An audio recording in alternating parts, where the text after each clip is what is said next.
Hello అండి, ఈరోజు చాలా సింపుల్గా తక్కువ మసాలాలతో ఇంట్లో అందరూ పిల్లలు కూడా ఇష్టంగా తినేలా మటన్ కర్రీ ప్రిపేర్ చేస్తున్నాను. సాఫ్ట్ అండ్ టేస్టీగా ఎలా చేయాలో స్టెప్ బై స్టెప్ చూపిస్తాను. చివరి వరకు చూడండి, వీడియో ఎక్కడ స్కిప్ చేయకండి. ప్రాసెస్లోకి వెళ్ళిపోదామండి. ముందుగా స్టవ్ ఆన్ చేసుకొని బౌల్ పెట్టుకొని ఆయిల్ వేసుకుంటున్నానండి. అందులోకి ఆయిల్ హీట్ అయిన తర్వాత మసాలా దినుసులు వేసుకొని ఫ్రై చేసుకుంటున్నాను. ఇవి ఫ్రై అయిన తర్వాత నేను already 2 medium size onions cut చేసి పెట్టుకున్నానండి, అందులో వేసేస్తున్నాను.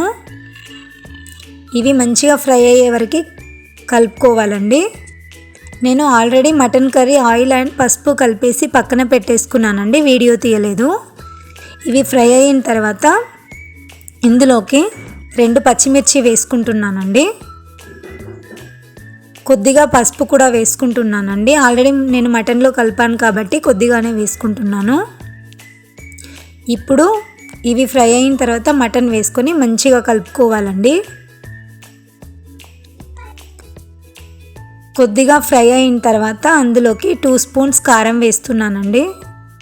వాటర్ వేసే క్లిప్ మిస్ అయిందండి. దీంట్లోకి 2 గ్లాసెస్ వాటర్ యాడ్ చేసుకోండి. ఇది మొత్తం దగ్గర పడే వరకు మరగనివ్వండి. అప్పుడప్పుడు మధ్యలో చెక్ చేసుకుంటూ ఉండండి ఉడికిందా లేదా అనేది. మసాలా కొద్దిగానే వేస్తున్నానండి, పిల్లలు తినరు కాబట్టి. మీరు ఏ విధంగా మటన్ కర్రీ వండుతారో కామెంట్ సెక్షన్లో కామెంట్ చేయండి. ఇలా గ్రేవీ లాగా ఉండేలాగా చేసుకుని అందులోకి కొత్తిమీర వేసి గార్నిష్ చేసుకుంటే tasty and soft mutton curry ready అయిపోతుందండి. మీకు ఈ వీడియో కనుక నచ్చినట్టయితే లైక్ చేయండి, షేర్ చేయండి. మరిన్ని వీడియోస్ కోసం నా ఛానల్ని సబ్స్క్రైబ్ చేయండి. Thank you for watching.